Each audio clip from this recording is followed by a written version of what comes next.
Salam, and welcome to another TMV podcast brought to you by The Muslim Vibe. As always, I'm your host, Salim Qasim.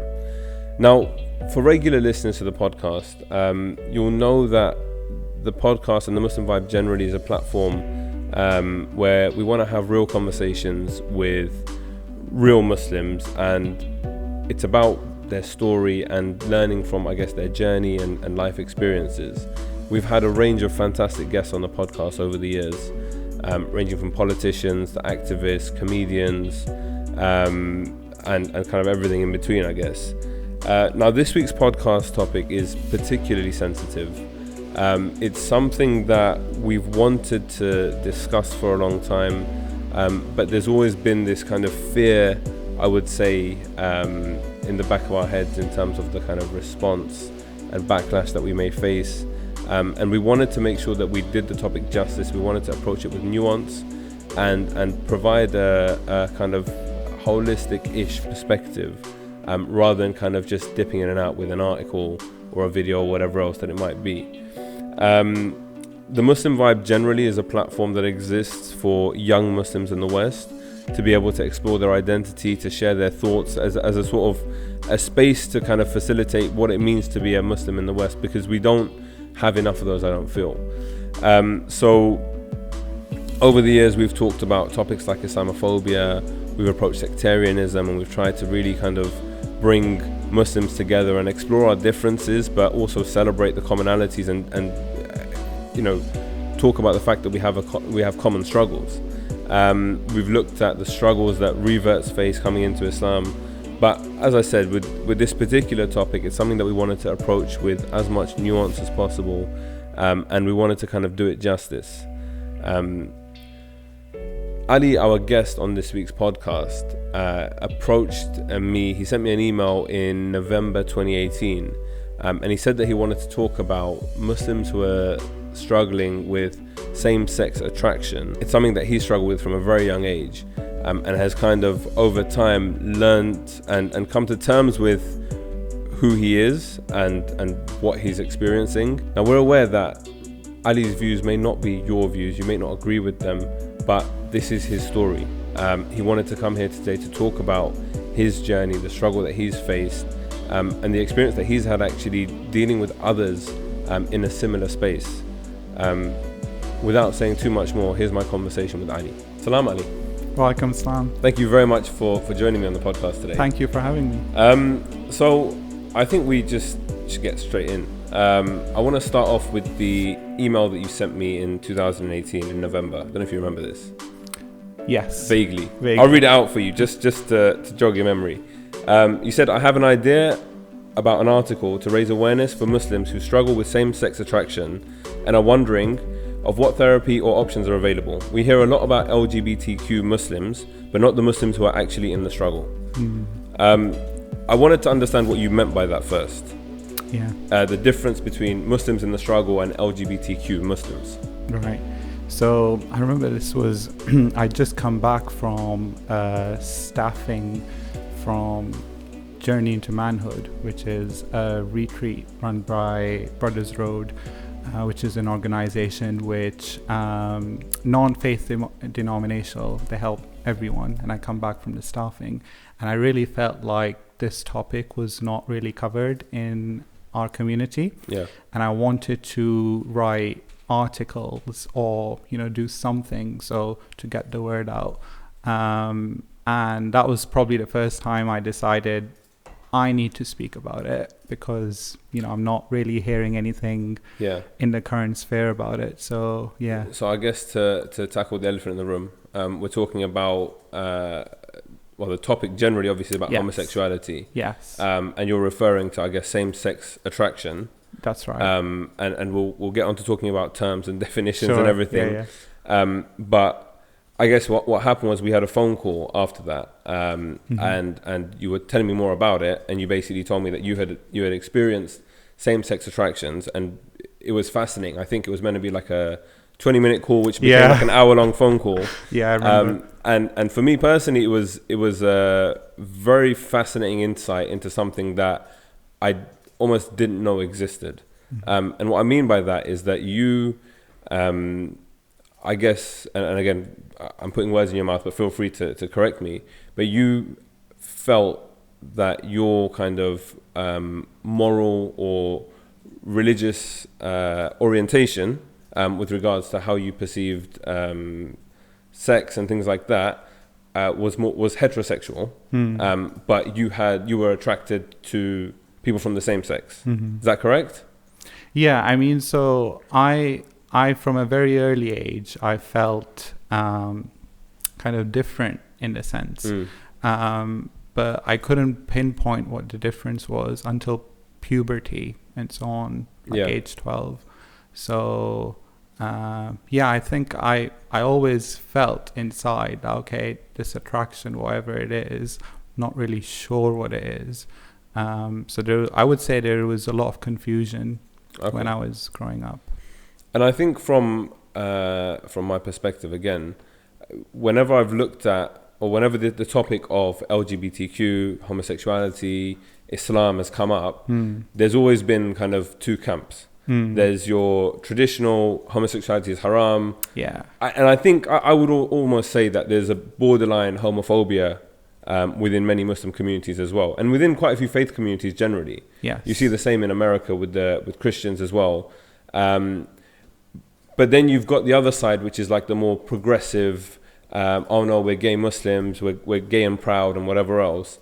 And then when you got in touch, I realized that there was like this small portion of people that don't fit into kind of either camp, that have their own struggle that's like wedged in between, and there's almost no platform, no voice. It's an unheard of, undealt with struggle within the community. And that's what really kind of, it made me intrigued, I guess. And off the back of that, we had asked you, or you suggested actually writing a series of articles, because, and this is the problem we've had from the Muslim Vibe, that we've always wanted to discuss homosexuality and approach the topic, but whenever we've wanted to do it, the difficulty is like bringing about that nuance, because it's such a delicate topic. And honestly speaking, having this conversation, I'm worried about the backlash, the response we'll get from kind of all sides, whether it's organizations like Stonewall, or very conservative Muslims, and the worrying thing is that we can't have these conversations. So for me, what happened, at least in my own head, I think in the same year, so earlier in 2018, I had read an article on Muslim Matters called "From a Same-Sex Attracted Muslim, Between Denial and Reality, a Distortion of Religion." We'll put the link in the description for people that want to read that. But that really kind of changed my perspective on things, because I personally thought that homosexuality or having those desires were either like somehow there had been some sort of trauma in it. And again, these are like these biases that I've had and these kind of cultural, I don't know, you know what I mean? I'm just being very kind of open and honest here. But like, there was something that must have happened in kind of childhood that's why triggered. People, that's triggered it, right? So that's your kind of understanding there. Then this article was from a brother who has had same-sex attraction and now kind of works with and counsels, and has done for the last 13 years, other Muslims, ranging from imams to regular people who have same-sex attraction, but he's also married with kids. And he lays out from start to finish this whole situation. And there's one thing he says in the article which stuck with me, and he says that not one person wants to feel the way that they do. The people that he's helping, not one of them chose to feel this way. And it's not trauma, it's just something that's there, potentially inherent. And that in itself is a whole other conversation about, is it from birth or whatever else that you kind of, you feel this way, attracted to men or whatever. But he also, and this is the definition part, he also puts two kind of terms down: same-sex attraction and same-sex experiences or encounters. And I think it's quite widely used in those communities, right. SSA and SSE. He also, I guess, talks about how same-sex attraction isn't a sin. It's the encounters that where you're then transgressing, and it becomes problematic from that perspective. So I was wondering, you've seen the article, I'm guessing. Yes, it's a very good article. Credit to the brother. I think it's perhaps one of the fewest resources which is probably out there on the moment which discusses this topic. And because the brother's lived it, and he's kind of gone to, I mention it on my blog as well as a very, very good article that kind of is very educating. So definitely. And what you say about the lost camp, I think it's one of the people in US, Christopher John Doyle, he actually named his organization Voice of the Voiceless, because he felt that, people of faith which are struggling with this issue and they're still reconciling there's almost like a conflict in desire. Yeah. So there's a book by Joe Dallas where he says conflict with desire, where he's speaking about how we've got an innate desire to do something, and then you've got the other desire which is godly and saying, no, I need to, live a God-centric life, live a life, which God is pleased with.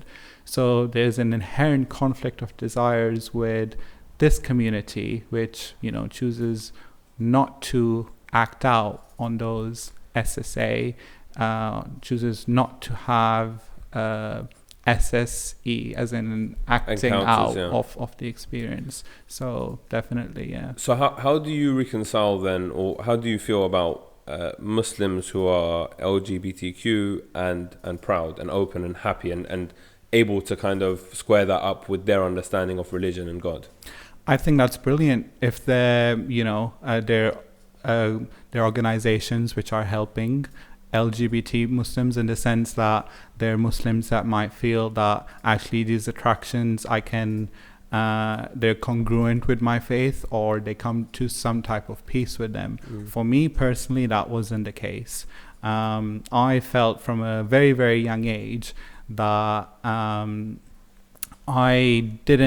it was more of a gender incongruence, or I didn't feel masculine when I was younger. Okay. So, go at like age 5 or, very, very, very young age, I was like, no, I identify more with the female, at least for me. So I knew from that early age, I had problems with men, with masculinity from an early age. So then when the attractions came later, it was more of a, okay, so that's my, my not feeling masculine or not feeling as one of the other boys, that then led to that. So, but some people might feel, no, the attraction is something which is congruent with them, and then they have a space for that. For me, this wasn't the case. And then I wanted to explore options where I'm saying, okay, where do these feelings come from of I don't fit in, I'm not one of the boys, I'm not like the other guys.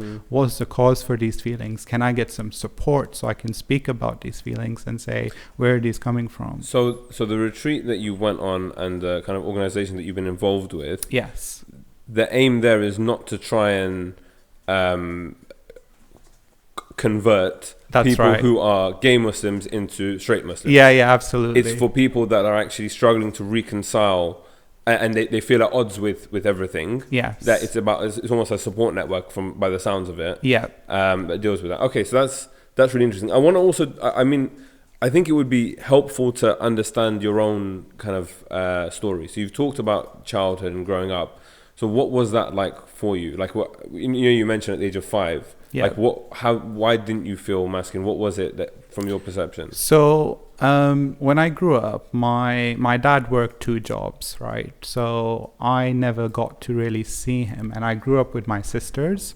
So and our family dynamic was such that my mum's like excellent. She's brilliant, right? She made up for time, like my father's not there, and like she's absolutely brilliant. So I looked up to my mom, and I was the youngest child, and I had like my older brother is like 13 years older than me, so he was too old for me to really connect, and he went to college by the time I was like kind of old enough. He was away so I had no positive male influence in my life. And when I remember being very young and I would use the wrong gender. You don't have this in English, we have in Urdu, like the feminine gender, because that's what I grew up with. I grew up with my sisters watching whatever they were watching, playing with dolls, and because my father was away, or he wasn't when he was there, he was quite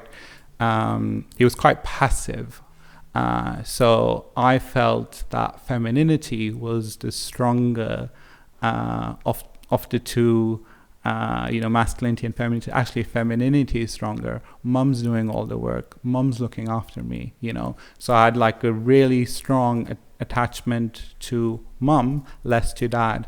And if you've seen psychology, what they say is that when a child is from ages to 4 to 5, a boy has to take the additional step from the girl to detach from the mother and attach to the father. And that's like saying, oh, I'm not a girl, I'm a boy. And he has to make that psychological development. Understanding gender, I guess. Understanding how I am, how my body is, I'm different. And at least for me, like even like in terms of faith, I would look up to female Sayyida Fatima, for example. I'd look at female figures and I'd be really impressed by them, because my upbringing was such that I always saw femininity as a kind of a as better. So now when I was when I started school, and this is like nursery, and the boys would be like rough and tumble and they'd be playing against each other, and I'm like, well, what is that? No one's played rough and tumble with me. What does that actually mean? Because I grew up with my sisters, so I didn't have any kind of environment. So from a very young age, I had like, I had this thing, I'm not one of the boys. I'm not like them. And I had to I remember coming back from school and crying. Like, this is 5 or 6, and I couldn't tell anyone. I was like, what? How do I even communicate this? This is so complex. How do I say I don't fit in? What is it that and I didn't want my parents to know, because I didn't want them to get upset. And it was very difficult for me to at that age, 5 and 6, cultivate male friendships. Can I just ask though, are these not just kind of ingrained gender stereotypes about boys being rough and women being more effeminate in that kind of in that sense? Oh, absolutely, yeah. Because I don't see that as almost an issue. Like for a guy, absolutely, you know what I mean? Yes. I don't feel, and I'm hoping you don't feel the same, that like, if you're a man, you have to be like an alpha. Absolutely not. Yeah, absolutely okay. right. But that was what was going through your head. That was going through my head, saying, hang on, there's something different. Or they're playing sports, and the sports I'm playing, like with mum, is badminton. Yeah. I'm not playing... Nothing wrong with badminton. Sorry? I said there's nothing wrong with badminton. There's nothing wrong with badminton. Just making sure. Yeah, but it was basically the feeling of disconnect. Yeah. And obviously, you're absolutely right. We stereotype things as masculine and feminine. But what I can say is what my image of masculinity was, or my feeling of connectedness with my peers, my male peers, wasn't there. So even until a very, very old age, I always had female friends because I felt safe. Whereas with the male friends, I'd either have a bullying, or I'd have, they'd say, oh, he's a girl, or, and I had that from a very, very young age, that sort of disconnectedness from my own gender, my own, which resulted in me not liking my body. I was like awkward, like I didn't have a positive body image, for example, which which is stuff which I'm now kind of learning when I'm doing my work as is. And it was generally, that feeling of I don't fit in. So when and I had like traumatic experiences. Like I remember at once we went somewhere and I was misbehaving, and my dad shut the door. And this was late at night, 10 p.m. and he wouldn't let me in, and I was 6 at the time. I remember banging and saying, let me in, let me in, let me in. And I had to do a lot of work around that experience because it was deeply traumatic. Yeah. And I felt like I don't belong, I don't belong in this community. And I'm so, that sense of loneliness. And even like, say at 12 we moved from Pakistan to Manchester. And that at 12 was the age that my attractions, because puberty is hitting at that time, right? So I had this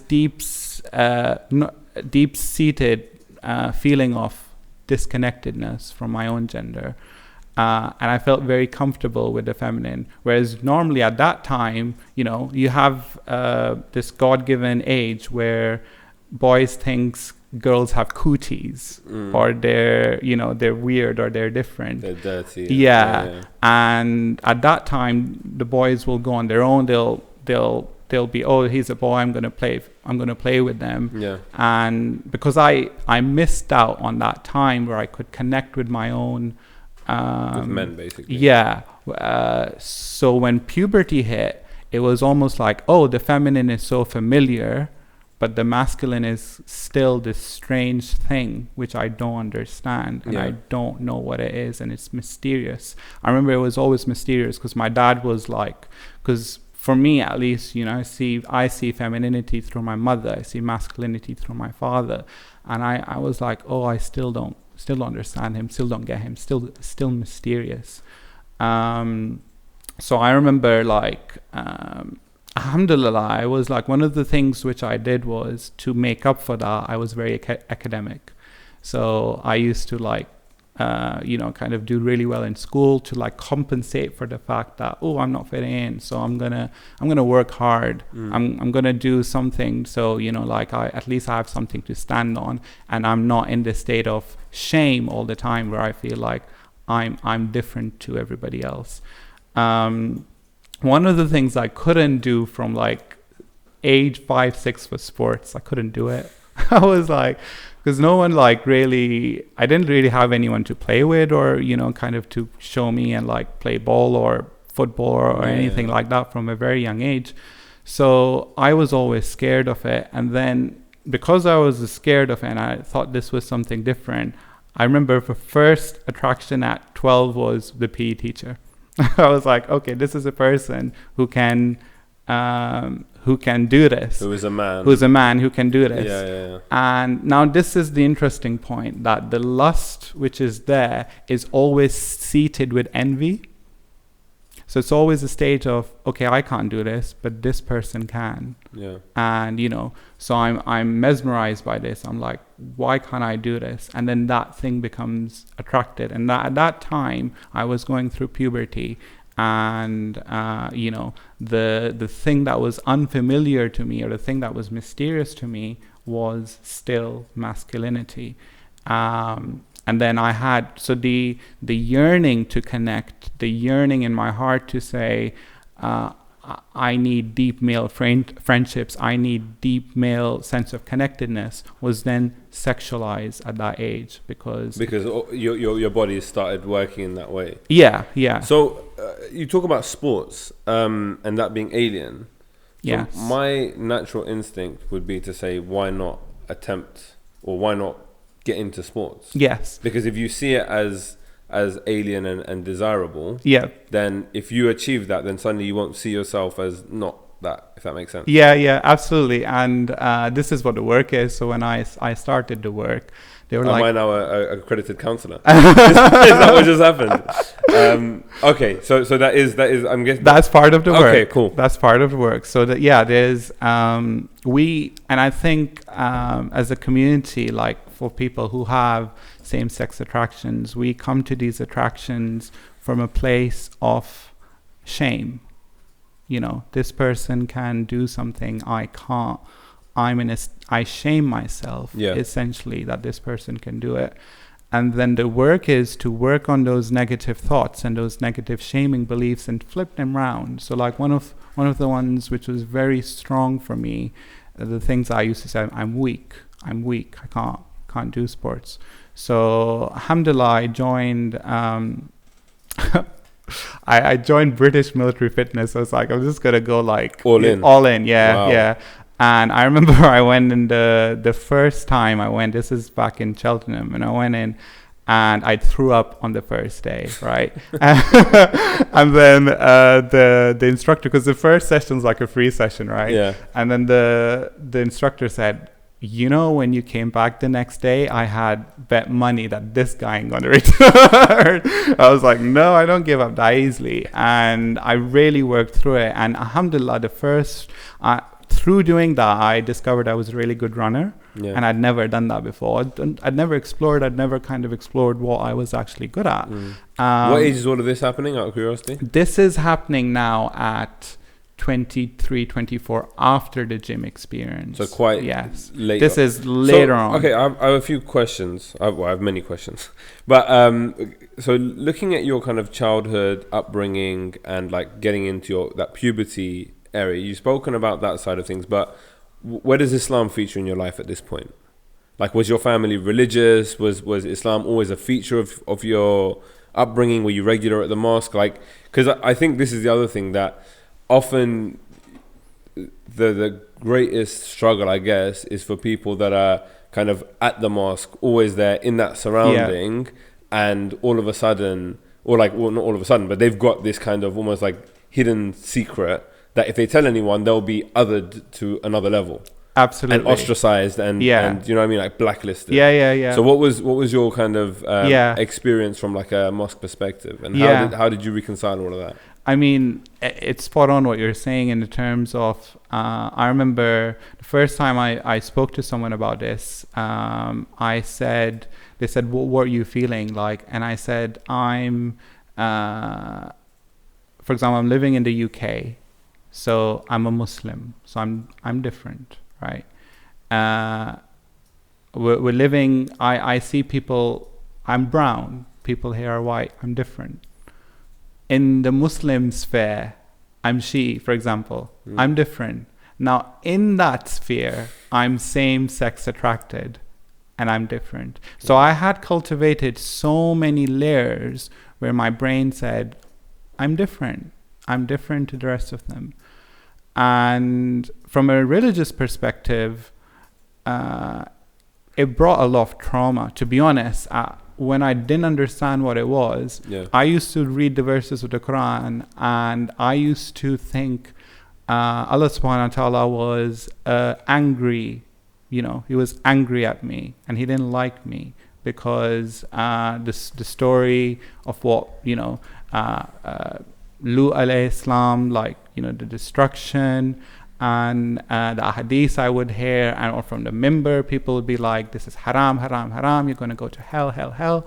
And I was like, these feelings are coming from me from inside, from within, and they're coming from a very young age, as in like this feeling of not fitting in or not feeling of my gender. And I felt, and I'm raised up in a quite religious family. So both of my parents are Sayyid.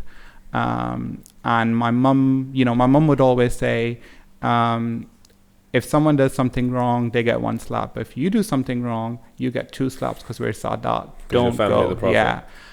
So we were raised up in a very, kind of like a strict kind of a loving, I would still say loving environment. And I felt because I knew at 12 that I had same-sex attraction, that they had developed to that level. And I didn't tell anyone, I didn't tell a soul until I was 23. Wow. So I had this whole period where I kept it to myself, and I used to cry probably most nights, or whenever I was happy. I remembered, I still have SSA. So whenever I reached a state of happiness, this thought would bring me down. And I felt I couldn't tell people. I mean, at that, one of the times we were in Pakistan, you know how Pakistan is like very judgmental. At least I felt we live in a very judgmental thing. If I tell, or if the community finds out, my family finds out, it's not so much about me. It's your family. It's my family, my family reputation. The izzah, like that would go. And it was very, very difficult. And I, kind of like, it was probably the darkest time in my life, that span, where I just couldn't speak. I couldn't find any help. I didn't know what to do with it. I ignored it. I was like, let's focus on education.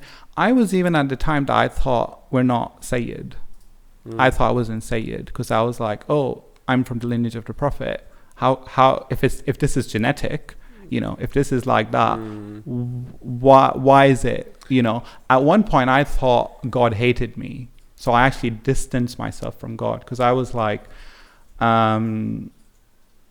this is what Allah subhanahu wa ta'ala is supposedly saying. This is what I'm feeling. And they're not matching up. They're not matching. So how can I reconcile what's an innate feeling? So when the LGBT come and they say that, I know exactly what they mean.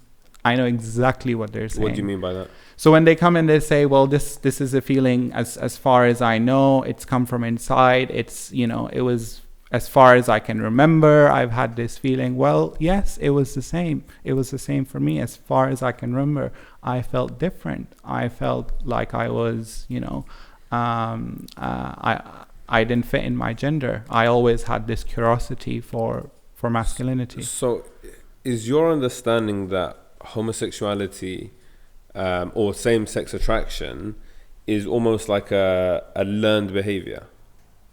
Yes, is that how you perceive it? So, because I guess I mean, this is now where it gets controversial a little bit, because isn't for yourself in terms of how you frame this. As I said, like I coming from like a heterosexual perspective, I can't begin to understand the complexities of any of what you're talking about. Right. And it's, as I said, it's for us, it's about looking at this and trying to understand and look at how you, for example, reconcile everything, your religious side with how you felt, and also then what you've gone through, and what you're doing now with setting up an organization that helps people who have felt the same way that you have.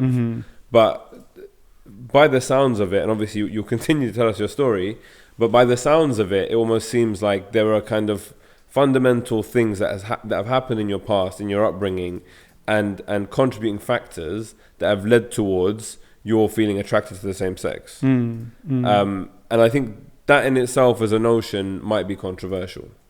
Sure. I mean, this is, I can't speak for everyone else, and I can't validate people, but what I can validate is my story and what I felt. Fair enough. Yeah. And if like I say, if anything doesn't ring true to people, or they're saying, well, no, this isn't how I felt, then they're completely entitled to that. Okay. So this is and as I always say that, like, this is, I've read literature and so on, and it, one of the reasons I came towards this path was I read Joseph Nicolosi. So he's really, really good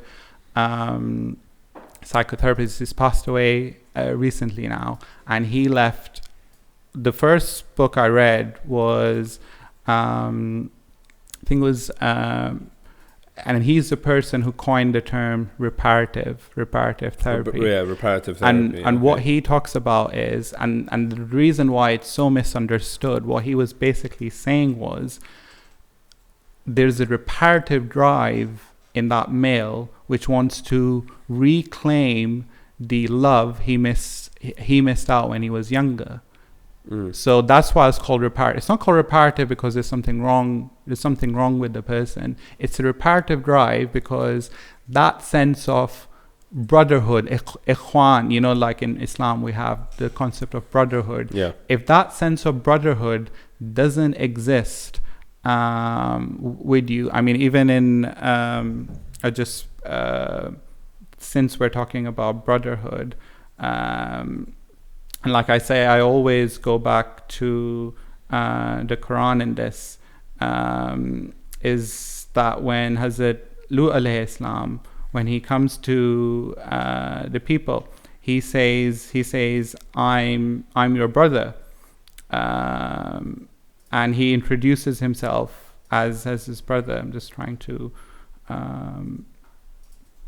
get the verse, and it's that sense of losing out as a. I'll bring it later on. It's that sense of where he's saying, I'm coming to you as a trusted Rasulun Amin, I'm coming as someone of trust. This is me, this is your brother. And that brotherhood concept, which is Quranic, which, the day the Prophet made the brothers between the Muhajirin and the Ansar, and there's so many traditions on the importance of brotherhood and the importance of keeping that. If that's taken away when you're young, then that need becomes reparative, and it's coming sexually then later on, and it's actually because I used to think, why do I still have these feelings? Why isn't God just taken this away? It was like, oh, God's not taken away because I still have some work to do. You have to. Okay, I understand. We'll get back to reparative therapy, but there's an interesting tradition, if I'm not mistaken, that the Prophet's first, after he declared prophethood, the first thing he said to people, the first kind of command he gave people, was basically greet each other with salam and break bread together and eat. And it's interesting because you mentioned brotherhood, but like you would think the first message might be pray, fast, whatever it might be. But all it was, greet each other and break bread together. Absolutely. Because that unity and that, like the ummah that notion is like fundamental. Connectedness, yes. So now we're jumping a little bit, but it's fine. Okay. But talking about reparative therapy, there's when I was doing some research on this, I think the more widely used term, at least in the media, is conversion therapy. Yes. You have organizations that talk about it. There are studies in support of conversion therapy or different forms of therapy like this. Yes. And there are studies obviously against. And the studies that are for often have been discredited by the ones that are against. Obviously, it's, science is one of those fields. Yeah. But is that what you embarked on? Because I guess conversion therapy, from my understanding, is not banned in the UK. Theresa May in 2018 said she was going to ban it, but it's not being promoted by the NHS and other bodies. They've signed like a memorandum of understanding. Yeah. So it's kind of blacklisted but not banned, if that makes sense. Yes. And I know it's the same in many countries around the world. It's highly controversial. How do you perceive conversion therapy in line with reparative therapy and other forms of therapy for this, and I guess the place that they hold in society? Right. So we have a class of therapies which come under the term SOCE, which is Sexual Orientation Change Effort. Now, the APA, which is the American Psychological Association, they've written on it. The task force that was brought to write upon that was, kind of people with LGBT. So I would say it's slightly biased. But in general, let's look at these. They're also called reintegrative therapy. For example, that's another term which the Nicolosi Jr., who's the son of now Joseph Nicolosi, he uses that. But essentially what the therapy is saying is, okay, you're from one orientation, we're trying to bring you to another orientation.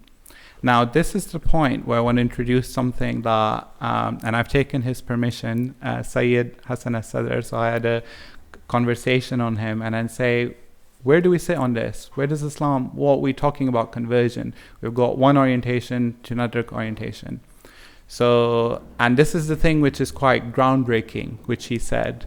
And he actually said this to me, Ali, when you go there, you need to start up with this statement. And he said, say, I'm not straight. Yeah, I'm not straight. And I'm not gay. So we need to, Islamically, we need to come out of this box. The concept of heterosexuality and the concept of homosexuality doesn't exist in Islam. Right? What do I mean by that?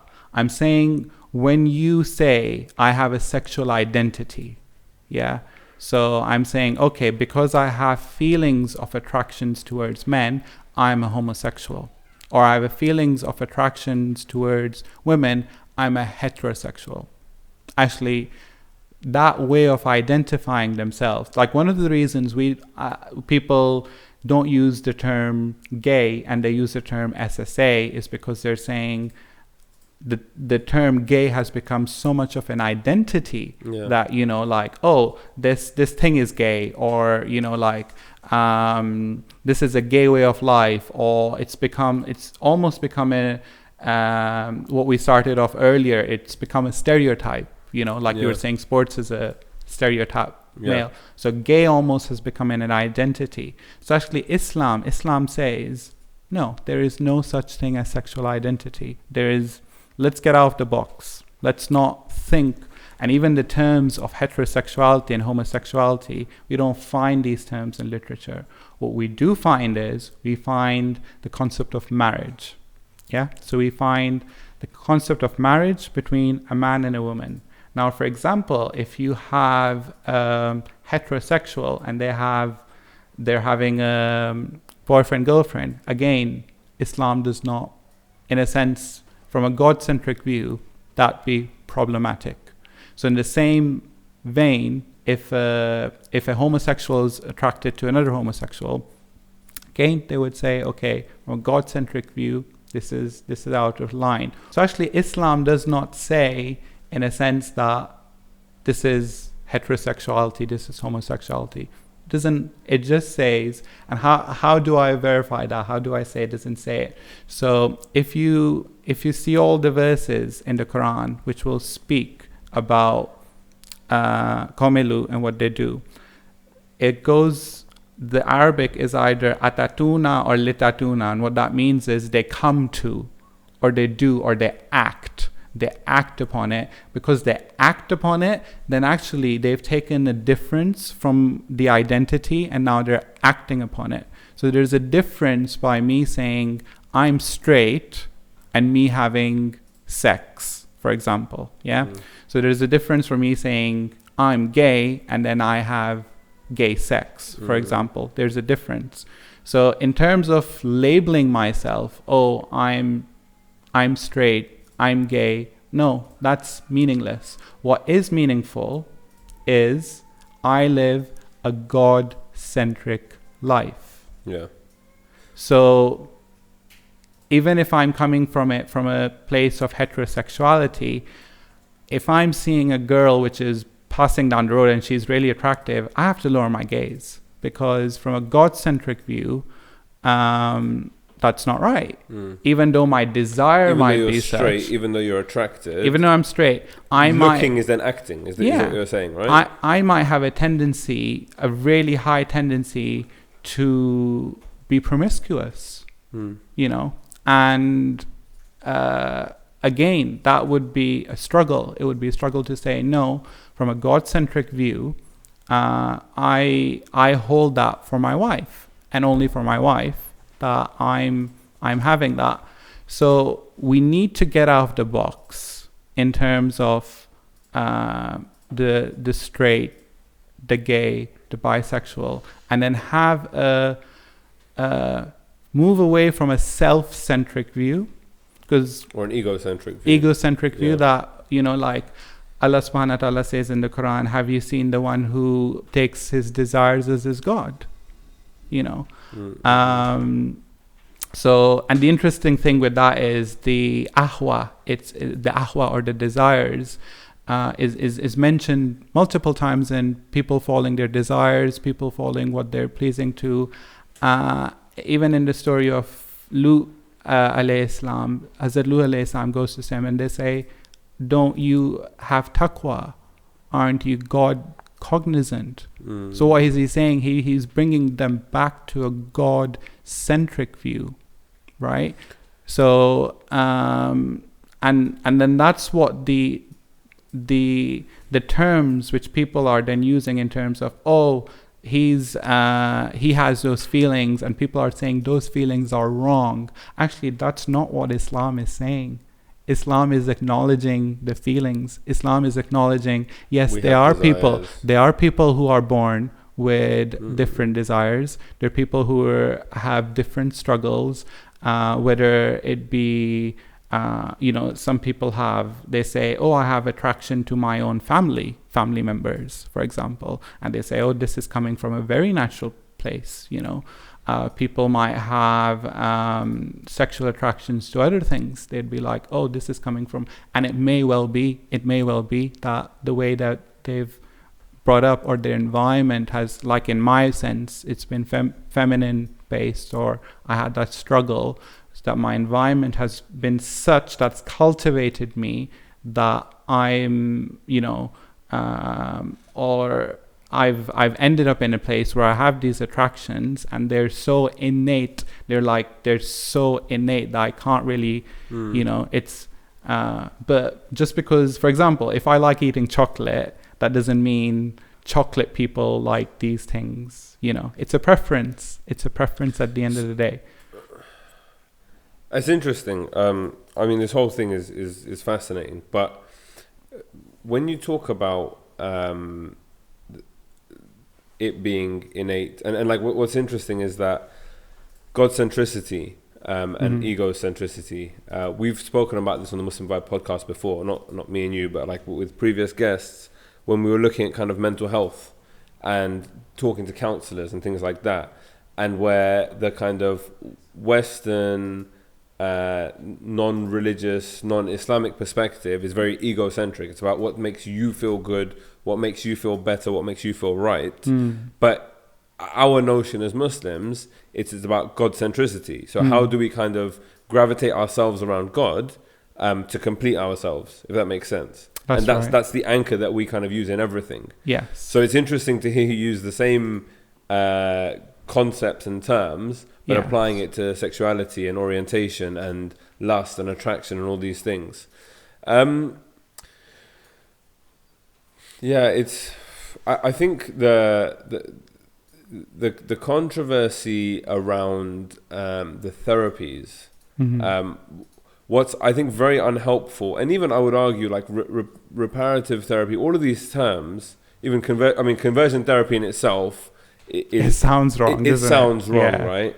But you also spoke about calling yourself straight or gay or whatever it might be, and the whole space now. And I didn't want to get into talking about RSC and schools and whatever else. Sure. But it's become such a loaded environment where all of these terms, even LGBTQ, depending on what setting it's in, it'll either get a round of applause or a tut from people. Do you know what I mean? Yeah. Like but they all mean something. So like when someone identifies in a certain way, and I mean, look at Twitter. Yeah. Twitter bios have become so long because people are identifying themselves in so many different ways. Yes. Stating the acronyms they want to be known as. Yes. He and him. Yes. And all of this stuff. And it's all become so almost politicized, if that makes sense. That's right. Yeah. And I think it's very unhelpful because it doesn't then allow us to have like open conversations about this stuff. And look at, for example, the ex-leader of the Lib Dem party. I think his name is Tim Farron, if I'm not mistaken. Okay, yeah.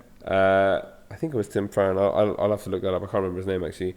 But he was made to step down because of his views. Oh, I remember, yes. On the whole LGBTQ issue. Yeah. And what's unfortunate, I feel, is that whilst there is a space for people, and I think, fine, in a secular society, whilst there's a space for people who are, who are LGBTQ to kind of express themselves and to have their kind of rights as minorities protected. Yeah. Religious or people of certain faiths that believe the act of committing homosexuality to be a sin are not afforded any kind of freedom of belief, if that makes sense. Absolutely, yeah. And I think, that's if people clog me and put me with LGBT, is fine, because essentially what we're talking about is we're talking about people who have felt marginalized. Yeah. Right?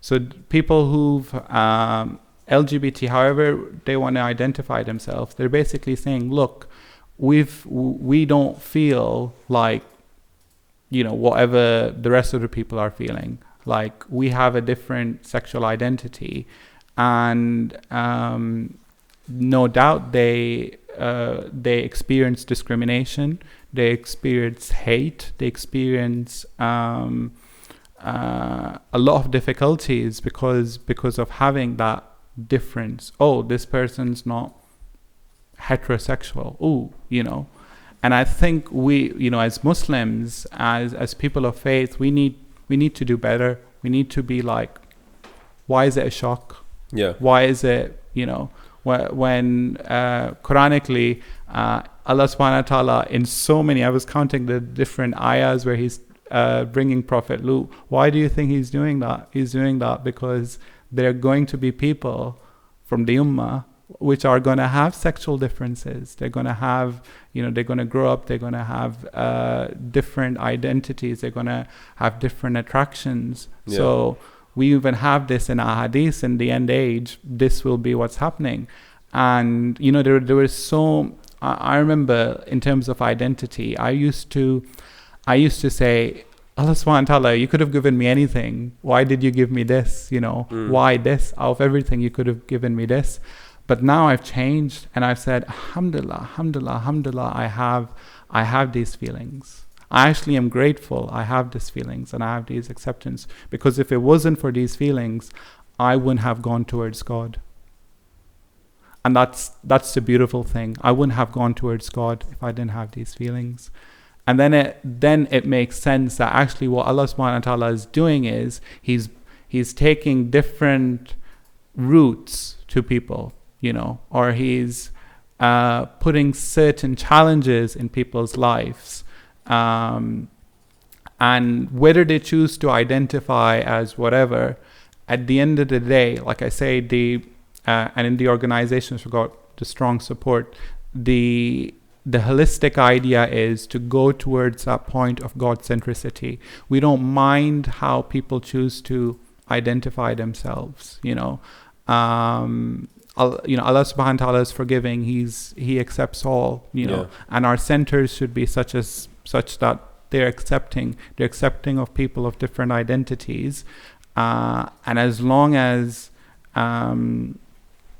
people are striving to lead a God-centric life, we shouldn't be pushing them away. We shouldn't be saying, oh, this person is even a person comes to the mosque, they're active gay. That person's coming to the mosque. They're coming for a reason. Maybe Allah subhanahu wa ta'ala is, guiding them. Maybe they're having some type of guidance. Why are we so, kind of judgmental in terms of identities? When in terms of what I was saying is, identity as such, under my my knowledge, doesn't exist in Islam. Islam basically says, look, this is the best way, which is a husband and a wife, which Allah subhanahu wa ta'ala has set, and this is the best way. And the importance of family, like marriage is the most important context in Islam. It's a pillar because everything from mother and father, everything, we've got the most beautiful of families.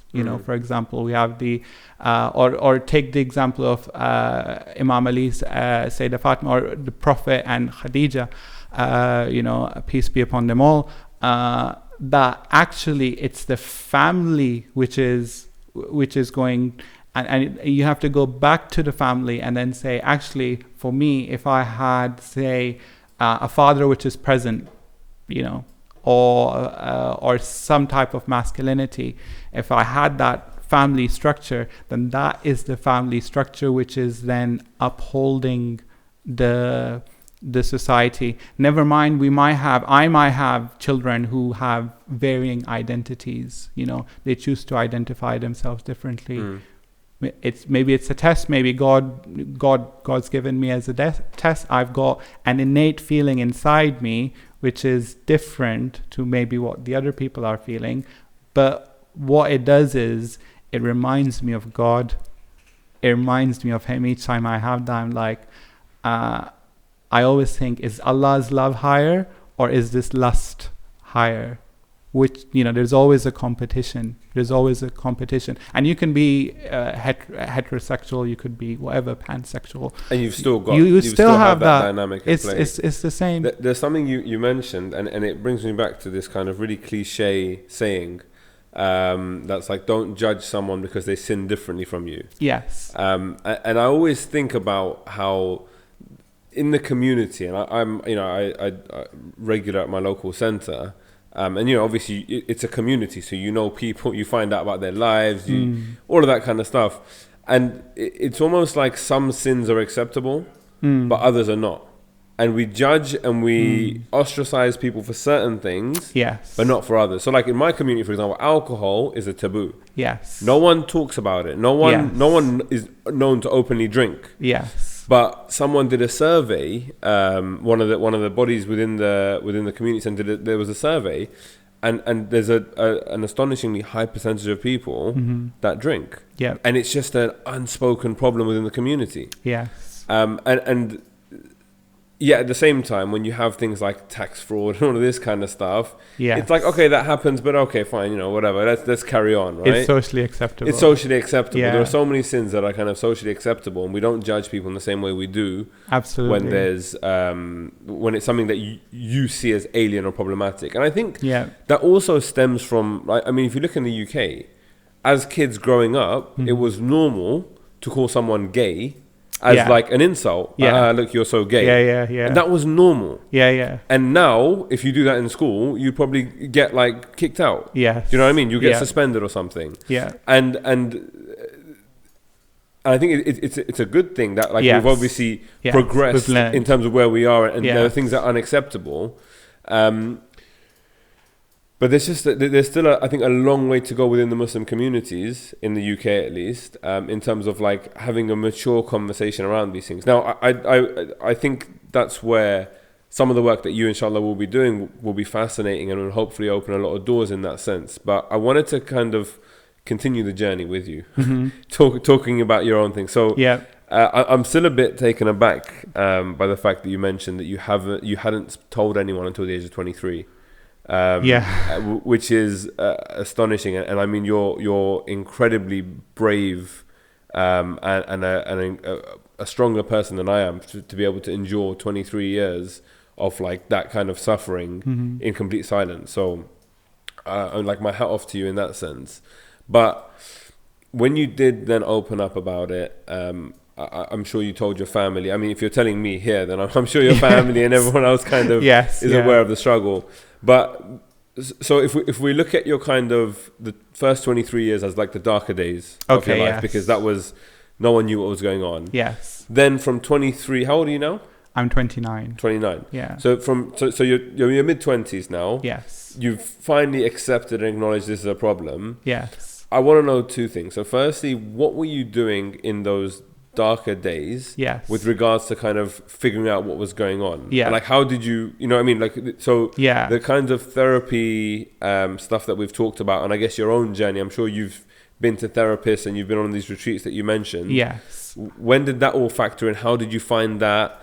What were the resources that you kind of went to? So imagining, or I guess putting yourself back in those shoes where I guess the internet wasn't as much of a thriving place as it is now, where you can find all these communities. And I know you've also, I mean, feel free to talk about it, but you've set up your own Tumblr account and Facebook page for Muslims in this position. Yeah. But what was it like at the beginning of the journey for you?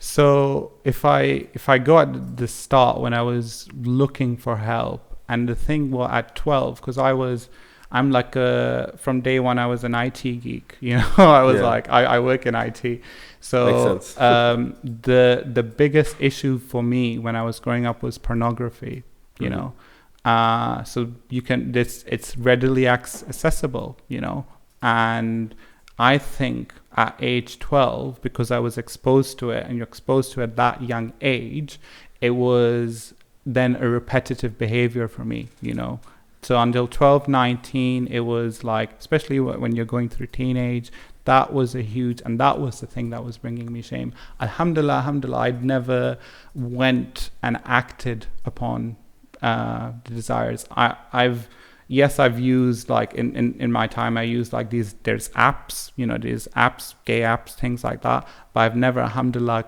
committed, like done, like had sex with someone.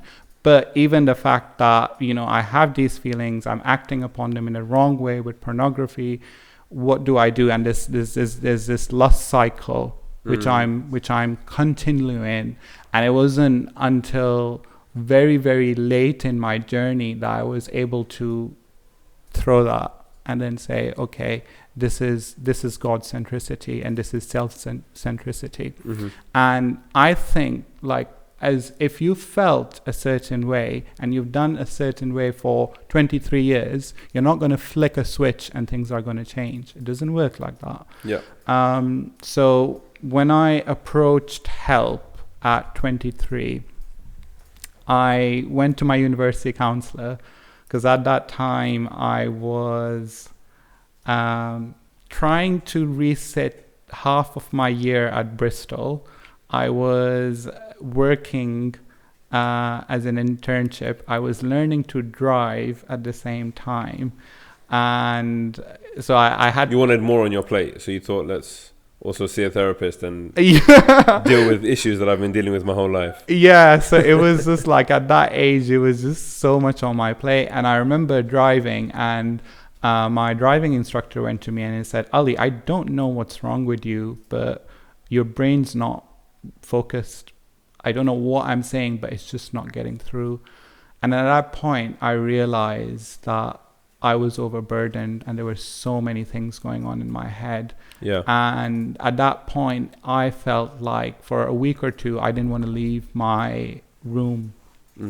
And when I finally went to the counselor, they said, you're having early signs of depression, that, you're not at the state. And then I said, I need to tell someone. And then the first person I told was this university counselor. And I can't tell you the weight that was lifted by telling a single soul that I had this, because I hadn't told anyone. And then she was like, how are you feeling? I was like, I'm feeling a lot better. No one's gone berserk because I've said this, The world is still the world here. is still the world is still here. And then so on. Then I started thinking, actually, let's look into this. Let's, instead of ignoring it, let's because obviously it's having such an impact that I can't learn driving, or I was doing a lot at that time, but I was thinking, I can't live with this. I need to address this. I need to get help. And it was at that point that miraculously, the Brothers Road, they had, I went on their website and they had the next retreat, which was... How did you find their website? So I used to Google, and the first thing I Googled was Muslims gay or something. Actually, this is funny because my blog's called Gay Muslims for that reason, gaymuslims.tumblr.com, because that was what I was searching at the start. I was thinking, how do I put this?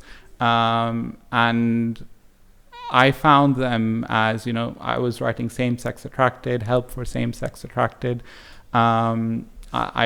Through Google, I found it, and their next retreat was in England, and it was southwest England. At the time, I was living in Bristol, and I was like, God, this is a big clue. I need to go to this. Yeah. And I still remember the day which I went. It was April 21st, 2013. And I went to that retreat, and my life changed. And my life changed in the sense that I could see there were people like me, and I wasn't the only one, that there was hope. I had seen that there are people who've gone through this journey and they're married and they're in a life. I had never seen that. And for the first time, I felt there was a community.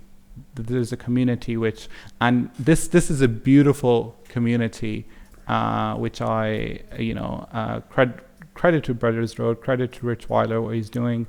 I made friendships. I've made friendships with Israelis. over there, which were religiously, it'd be, they're politically apart. And, this type of interfaith work, this type of thing is what I think eventually, when we come under the world, and inshallah, when the Imam comes, we'll have this interfaith where it doesn't matter where you're coming from, what part of the world is, you're coming to a central truth. And through this organization, I really felt that. I felt that brotherhood in a sense which I hadn't felt in my own community or in my own sphere. I felt that brotherhood in that community saying, I'm like them. I'm exactly like them. I fit in. And I stayed with, so we had that April 2013. And after that, they had like weekly video calls.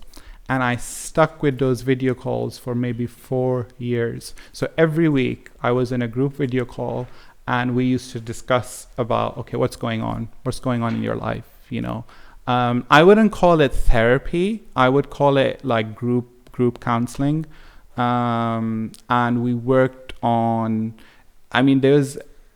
if I could sum up what the work is, it was building my self-esteem. And the funny thing is when people say, so you've got a sexuality problem, so they probably teach you how to be straight. No, that's not what they teach. What they're teaching is, what are the negative stories you keep telling yourselves? What are the negative beliefs you keep telling yourselves? What are the positive affirmations you can take? How can you shift those negative beliefs into positive affirmations?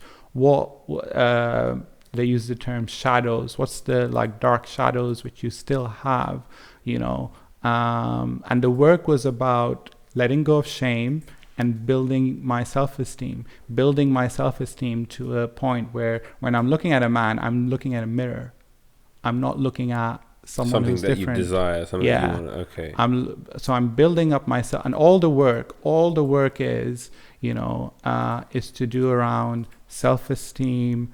What are the things which I feel I'm lacking? If I like we mentioned earlier, I felt I couldn't do sports. Okay, let's look at that. Let's try and do that. Let's break that negative belief. So all this work only started after the retreat. After the retreat, yes. So what's crazy for me is that when we started talking at the beginning about your kind of childhood upbringing, I assumed that midway through your teens you kind of got hold of this a little bit and knew what you were doing. No. but that's it's incredible. It's because for me, if you don't show me there's a way, or if it doesn't, in the Quran, Allah subhanahu wa ta'ala says, and these are people who are doing tajhalun, he uses, or mufsidun, he says, in a sense, they're acting ignorantly. What does that ignorant mean? It means they don't know. They don't know that there's an alternative. They don't know there's, I was in the dark. I remember I spoke to a scholar in Qom, and they said, why are you so negative? Why are you so negative as you think that? Because I was like, God's never going to take this away from me. And they were like, why is that? Why do you have that? Yeah.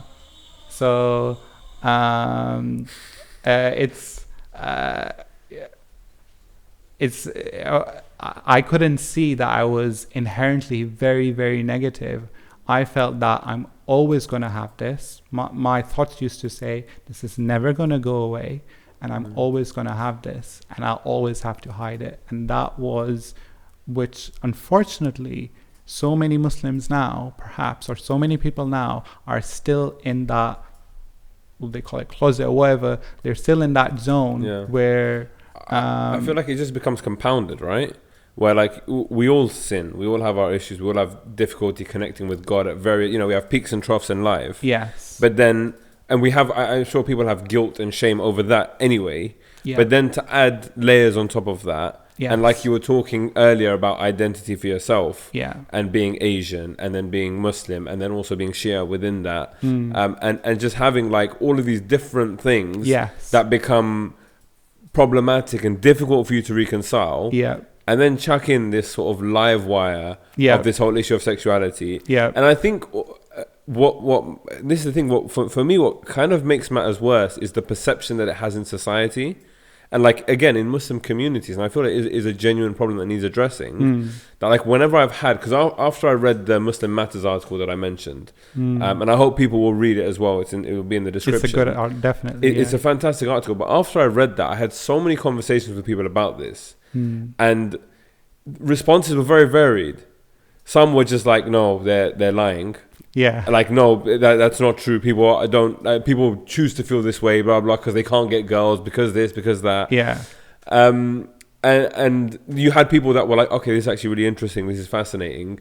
But then like, there's also no follow up, right? It's very difficult because I think for us, from a kind of heterosexual normal perspective, I know these are all labels which we want to kind of get rid of, but from not understanding the struggle perspective, let's say, it's very difficult to kind of do anything about it. Yeah. You know what I mean? Like, okay, alhamdulillah, I've read a bunch of stuff and I've had a conversation with you, and that's now shifted my perception on it. Yes. And to be honest, like the one action that I take is that whenever people are talking about this stuff, whenever people are being homophobic, for example, I'm a lot more inclined to try and call it out, because I don't think these attitudes are healthy and should exist within our communities, within society at large. And I think there still is this perception, at least in the UK, that Muslims are homophobic, and that Islam is homophobic. But that's anything but the case, right? Yes. And the issue is that unfortunately some Muslims are homophobic and act accordingly. And that, for me, is fundamentally what needs to be fixed. And at the same time, we need to create those infrastructures within our communities to kind of facilitate that development.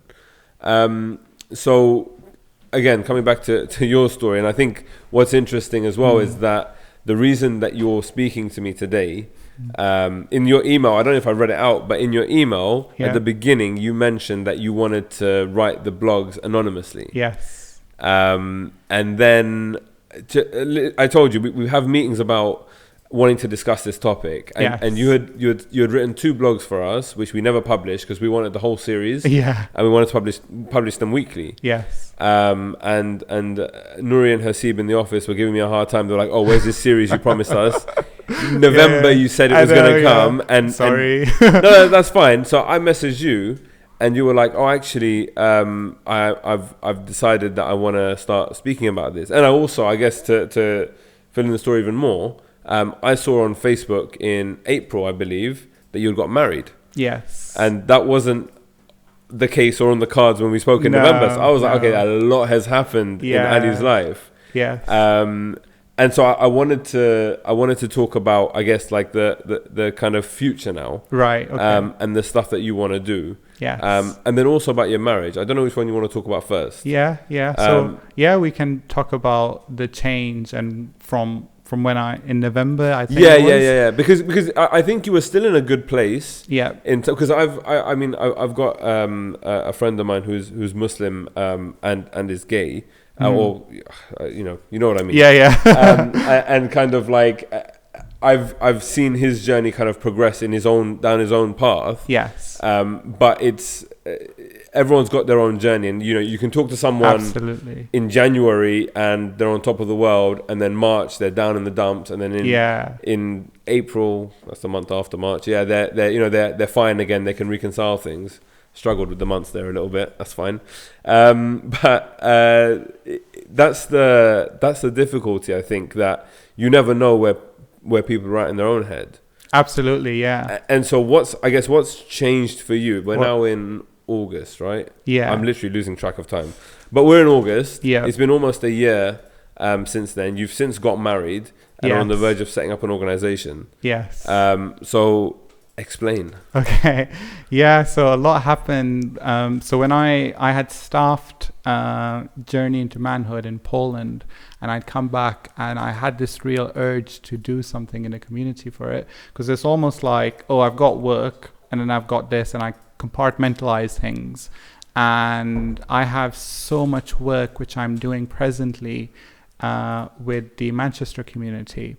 As in the Muslim community? The Muslim community, yeah. I have so much responsibilities there that I wasn't finding any time to do this work.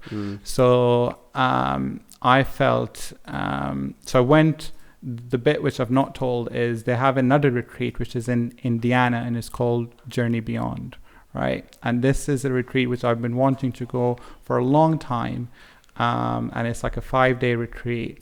And when I went on this retreat, and I was thinking, oh, Journey into Manhood changed my life. This retreat's not gonna, who can top that, and I went, and one of the biggest things that was still with me, which I touched upon earlier, was body shame. Yeah. And I was able to break the body shame wound during that retreat.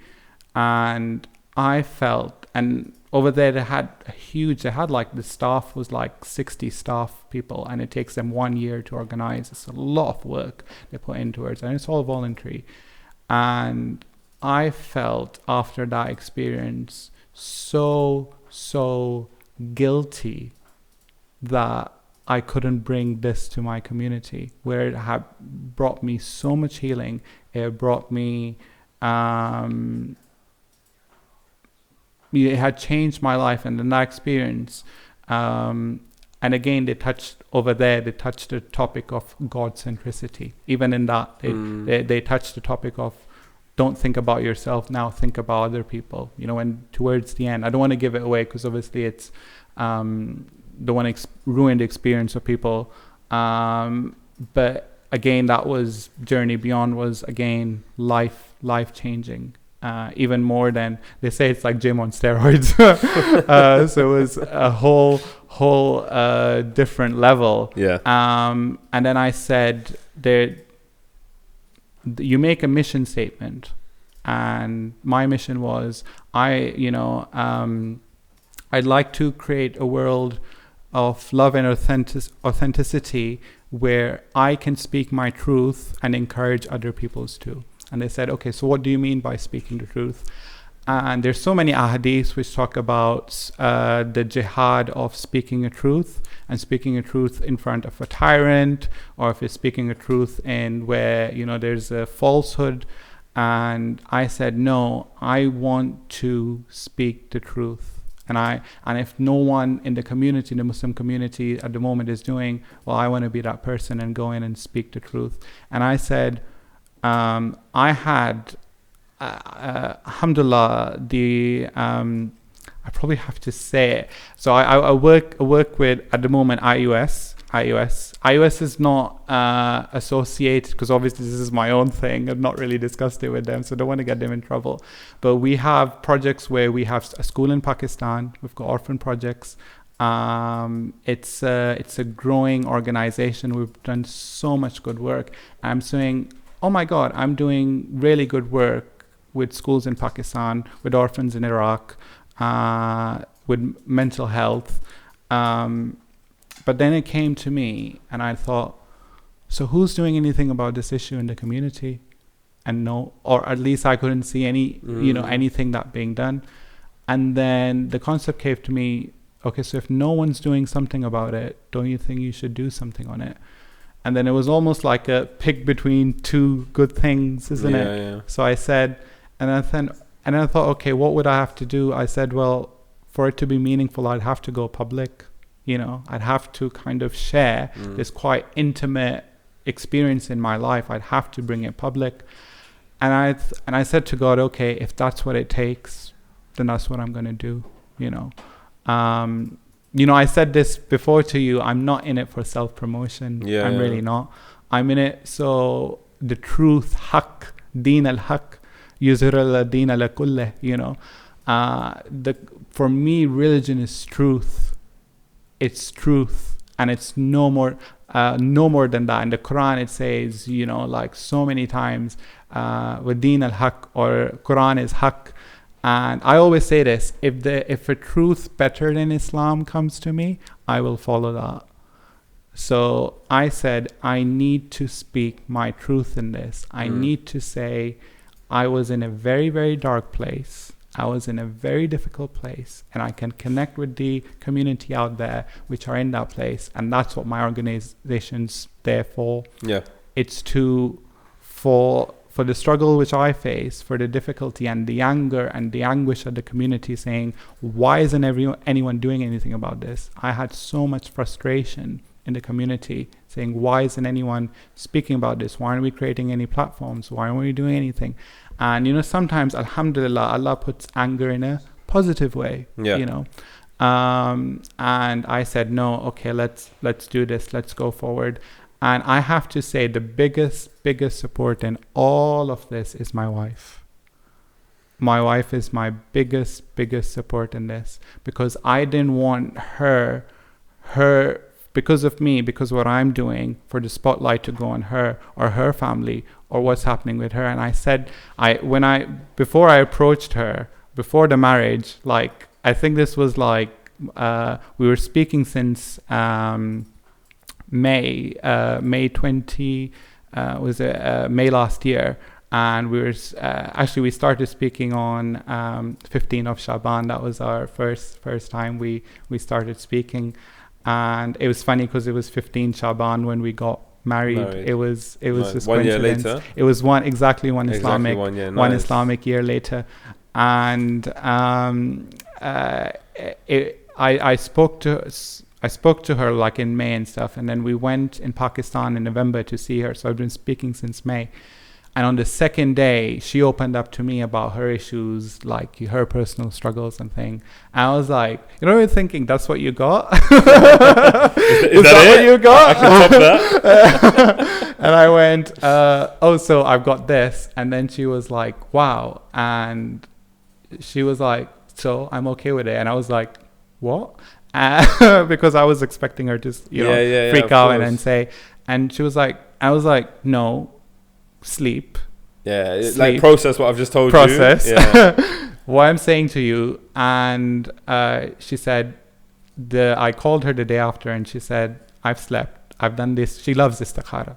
So she said, I've done this istikhara, and it's positive. I'm not getting anything. And I was like, are you completely sure? And she said yes. And even today now, she's away. She's enjoying London at the moment. And she's my biggest support, because she's there. She's like, no, this is truth. You need to do this work. You need to tell people. I mean, I was gonna ask you how your family felt about all of this stuff. Yeah. Because, like you mentioned, it's your fear early on was the impact on your family. Yes. And now, I think, alhamdulillah, for yourself, you're in a much better place in terms of how you perceive yourself, your insecurities and everything else. Yeah. And you want to be able to help people in a similar position. Yes. But the route that you've identified to do that is by talking publicly. Yes. And putting your face to the problem and saying that, look, I've dealt with this. Yes. And owning that as well is huge. Yeah. Like, I asked you a couple of times when we spoke on the phone, are you sure you want to do this? We can blur your... we don't need to film it. We can change your name. We can change your voice. Yeah. But you are adamant. Yes. That you want to talk about this, and you want to be able to do this. And that off the back of this, you also want to kind of create an organization that caters specifically for the Muslim community and for Muslims who experience the similar struggles that you've experienced. Yes. And I think, honestly speaking, that's remarkable. And it's fantastic. Like, as we said early on, people that are able to square this, to reconcile being gay and Muslim, that's fine. That's their own kind of perception of things, and to each their own ultimately. But you've identified, and I was going to ask you as well what the experience was like through the blog of how many people you spoke to and how many people came forward and had the conversation there. But you're now catering for, the voiceless that we discussed earlier, a kind of portion of society that are deep in a struggle. And up until now, I've not seen an answer or a solution from within the community. Yes. And pretty much every time you've spoken, I've come back, as in today, and I've been like, our communities need to do more. And what you're doing is you're saying, screw it, I'll do it myself. Yeah. Which is honestly just unbelievable. And kudos to you for that, because that's incredible. Yeah. But tell me, so I want the first thing is running the blog that you ran, or you still run, I'm guessing, right? Yeah. What's the response to that been? Like, how many people do you interact with? What kind of help have you offered, given whatever else? Yes. And then with the organization, what's the actual plan? Okay. Because my worry about this podcast, about everything that you're doing and everything generally, is just the backlash from organizations, from whoever it might be. Like, it's, and I'm genuinely trying to approach this with as much kind of humility as possible, and just saying, look, I don't know. I know I have cultural biases. I don't understand this area. I'm sure I've said things that have offended people. I'm sure you've said things that offended people over the course of this conversation. Yes. But that's not the aim here. Yes. Do you know what I mean? Absolutely. We're trying to facilitate a nuanced conversation that's dependent on your perspective. Yes. And ultimately, that's all that this is. Absolutely. And I'm assuming, and you know, based on your experience from these camps and the retreats that you've been on, there are multiple individuals around the world from different faiths, and even of no faith, I'm sure, that also feel the same way that you did and do. Yes. And that's what, for me, that's what this is all about. So we'll start off with your experience with the blog and people coming forward, and then what you kind of hope to do with the organization. Okay. So I knew I had to document my journey somehow. When I started the blog, I came across this blog, and the Mormon community is fantastic in what they're doing. They have like so many different organizations tackling this issue. And I think the blog was Gay Mormon or something, and the person had written personal experiences. And I said, okay, let's use that, you know. And like I said, when I searched before, I put gay Muslims. So I put gaymuslims.tumblr.com, and I started just putting like, oh, I've gone into, I'm doing British military fitness. Oh, I've stuck, you know, I've found this. Finally, some Sheikh X is talking about this. I'm going to post it, you know, or I'm posting my experiences. And I got responses from Indonesia. I was speaking to someone in Cameroon just a few days ago, and some people from India, people from all over. I've had messages that they've somehow found the blog and it's been very helpful, or have people pleading, I'm struggling, I don't know what I'm doing. And it really broke my heart, because I was like thinking, wow, you know, this is it's not just, you know, kind of, it's a worldwide, it's like a worldwide kind of thing of different people which have been coming together. I've not been as diligent as updating and posting, and one of the reasons where I didn't put so much, because I was in my own journey at that time, and I was thinking, is this going to happen? You know, what is going to happen with this? And I think what's happened recently is everything's like sort of aligned. So my wedding happened April 21st, 2019, which was... I recognize that date. Yeah. 2013 was the time you went on the retreat. So I had... so 6 years. It was 6 years. To the day. To the day and the date. To the day and the date, because it was a Saturday and a Sunday. Wow. So I felt that, and I had... My wish at the start was to have a family, to get married. That was my wish at the start. And then Allah subhanahu wa ta'ala, you know, because they at that time they have a notion of higher power, or speak to your higher power. What do you want? And that's what I said I wanted on that retreat. At the end, you know, they say, what's your dream? What were you going to?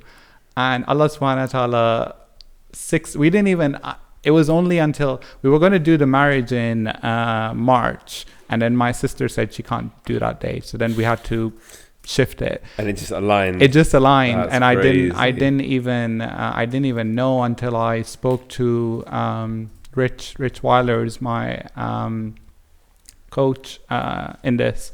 And we said, wow, you know, like isn't that, isn't that amazing? And so there was an alignment, and I felt spiritually after the marriage, I felt like the attractions going down more, and I could resist the pornography, resist the lust more. And I had the support from my wife. Alhamdulillah, I have her support. That I felt now's the time. A lot of people were telling me, they were saying, no, are you sure? Are you going into this? I said, no, Allah subhanahu, I can't tell you. There have been so many times, like the Manchester community knows me really, really well, right?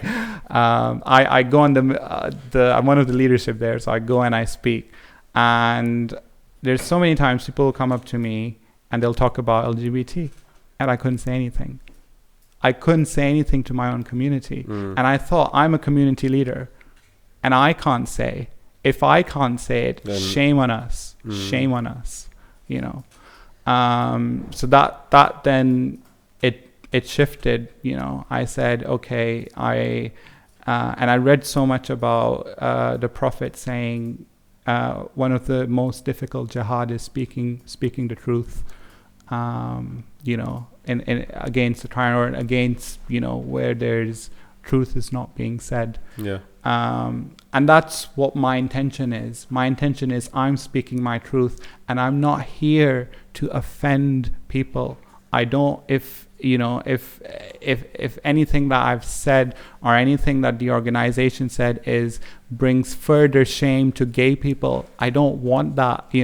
That's the opposite of what the intention is. Like I said, the organization strong support. It's not anti-LGBT. It's not anti these people. Yeah. All it's saying is, if you're like me, you want to live a God-centric life, you want practical ways, not theory, not theology. You want practical ways of how to get there, or how to move towards a state where you're feeling in line with Allah subhanahu wa ta'ala. You've reached an inner peace. And that's why I say, alhamdulillah, if people, there are other organizations, if they're saying you can go the other way, which is be gay, be Muslim, have that identity, you're finding itminan in that, brilliant. Because what does Allah subhanahu wa ta'ala say is, illa bi zikrillah itminan bil qulub. Like it's only in the zikr of Allah that you're finding the satisfaction. Peace, yeah. So if you found that and that's your truth, subhanallah, that's fine. What I'm saying is, I find my peace in not acting upon what I say is same-sex lust, but submitting to the will of Allah, and then letting Allah in my life so He brings the changes. So Allah brought the change, the reduction in the feelings. Allah helped me see, okay, these are the negative stories I'm still holding on to, or these are the changes I need to bring in my life. One of the advices that was given to me by one of the scholars was, you need to give sadaqah. But he said to me, not just give money, you need to do charity.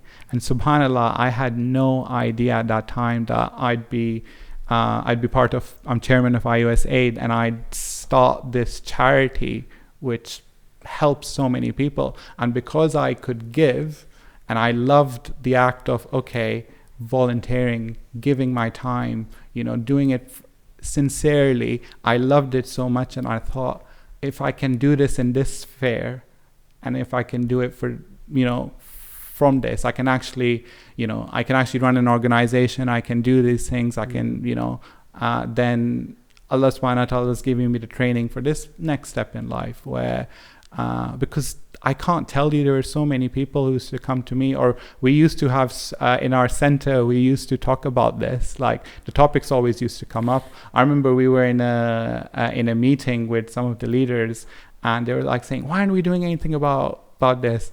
And I'm just sat there, I'm quiet, I'm thinking, if I open my mouth, then everybody's going to think, how does he know? What are you saying? So, so I think, the silence around this issue was deafening. Yeah, but this is the thing. It's.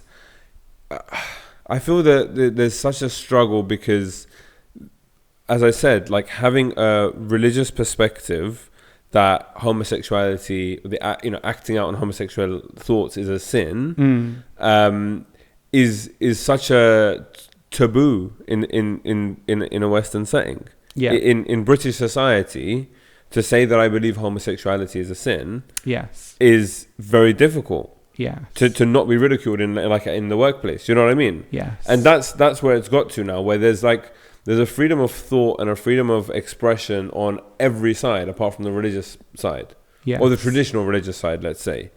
And so, yeah, and this is the thing. So I feel like even within our centers, there's this reluctance to actually approach and tackle the topic appropriately and in a nuanced way. Give practical solutions. Yeah, because also it's like there's still the shame attached to it as well. I mean, there's so many different layers to it, and I think it's going to be years of struggling to educate the community, to fight for kind of our religious rights and freedoms to believe a certain way. Yeah. And again, I as I said, I don't want to talk about RSE, but yeah, RSE opens that whole kettle of fish about like what are we teaching what are we allowing our kids to be taught from a young age? Yeah. Which resources are schools going to be using that fits the curriculum? Is it going to be the ones that are produced by Stonewall? Or are we as the Muslim community going to make our own resources that we can teach RSE? Because RSE is fundamentally important. It is. Do you know what I mean? Like, no, I don't think the stance that, young people shouldn't know about pride. Of course they should. This stuff is crucial. Yes. Right? To avoid people getting abused and things like that. Yes. But it depends on how far they go. I've seen resources that have been made by third-party organizations that are hugely worrying and damaging. Yeah. And contributing towards the hypersexualization within society. And that's, for me, that's a concern. I've got a young daughter who's going to be going to school in a few years' time. Yeah. And I want to, like, whilst it's important that she's taught tolerance, that there are some families that might have two dads or two mums or one mum, and you know what I mean, that kind of thing. That's important, tolerance, because we live in a multicultural society. Yeah. But then to go on and talk about your body and exploring yourself and this at such a young age. And that's where, and I feel like we're doing it. I keep saying we don't want to talk about RSE, but we're talking about RSE. But I feel like that's where like the protests that are going on outside schools in Birmingham and all this kind of stuff, there are a lot of confused notions. Yeah. But underpinning it is, for me at least, there's this kind of, when I frame it as like a liberal agenda, it sounds a bit thingy, but like there is essentially an agenda at play that leads towards the abolition of religion. Yes. To say you believe in God in certain settings, again, is alien. Is laughable. And that's fundamentally a problem for me. We're talking a lot more broadly than the actual issues. I mean the actual issue that of the podcast, but I feel like there's so much work that needs to be done at every level, and absolutely, what you're doing, which is really important, is contributing in the best way that you can to help the people that you can. And I hope you're able to kind of take the project, the organization, and go around to Muslim communities in the UK and say, look, this is my story, this is what I've been through. I guarantee you there are people in your community going through the same thing. Unfortunately, the current infrastructure in place does not facilitate for their progression, growth, development, coming out of the struggle, basically. So here it is. I've been through it, and I wanted to ask you, one last question, kind of looking back a little bit, with regards to the kind of the retreats that you've been on and everything else. There's two things. Number one, what's the kind of success rate? I don't know if it's that binary. And secondly, I'm assuming it's not like okay, you're fixed, you're sorted now, you're done. Yeah. I feel like it's a lifetime kind of thing. Like you're going to be in touch with your mentor, your coach, or whoever, absolutely, for a long time, and you're Yeah. also going to contribute and mentor others and all that kind of stuff, Yes, right? yeah. So it's almost like, I mean, it's like that with everyone, right? Yeah, For yeah. people that struggle to wake up for Salah in the morning, for example, Yes, yeah. it's not like suddenly you pray to God, Yeah. okay, I can now wake up at 4 a.m, no problem. Yeah. It's a lifetime struggle. Absolutely. So I assume it's exactly the same here. It's the same. Like, I'm coming to you and I'm saying, I'm not fixed. It's not like that. Or I'm not, like I said, I'm not straight, I'm gay. I have, when I was younger, I had like huge attractions, and I'd be like very distressed by the attractions. And now maybe I have attraction maybe like once a month, or like if I see a handsome man going by, I'd say subhanallah, okay, like he's good looking, but I wouldn't lust, I wouldn't take that person and then go back and think about that person and think them in a lustful way. I can say, okay, subhanallah, he has a time to go to gym, he's got that time in his life, he can look after his body, subhanallah, fine. Wish I could do it, or maybe I should go to the gym and kind of cultivate that in myself, instead of looking at him and saying, oh, this is really hot, or or in a very lustful way. So the attraction, and I actually sometimes don't, I had to reframe this. Just because I'm attracted to a beautiful looking man doesn't mean I have lust, because that was very confusing for me as well, because in my journey it was like, oh, so this guy is handsome, does that mean I still have lust? Oh, it doesn't. It just means he's good looking, you know. And it's basically the difference between, does the attraction then turn into something? Do I fantasize about that person? Do I does it turn into an act, like the Quran says? Does it, you come onto them litatuna, like I say, it's the action, it's not the identity, it's the act of doing it. And in terms of what's widely quoted is, they say 1/3 completely change. Like, this is like the Thomas Aquinas clinic, which probably sees, this is in America, which sees most of the clients, and they do this reintegrated therapy, they call it now, or they call it reparative therapy. They say 1/3 change, 1/3 experience some type of change, like some but not like fully changed, and 1/3 don't. That's what they used to say.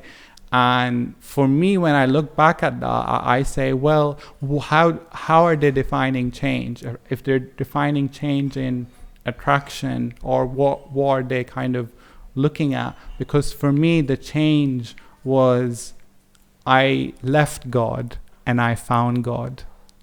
That was what the change was for me. So Allah subhanahu wa ta'ala made the attraction, in a sense, I was able to address the attraction because that need to connect was a halal need. The need to connect with my male friends, with my community, that's a halal need. That needed to be met. Once that need was met and I felt like a man, I felt supported, I had confidence, I had self-esteem, then I go back and I say, oh, I'm masculine, and now, oh, this feminine seems different. They're different. They're not like us. They're, like what you go through when you're younger, you go through that phase. So I wouldn't say that the attractions are completely gone, at least for me.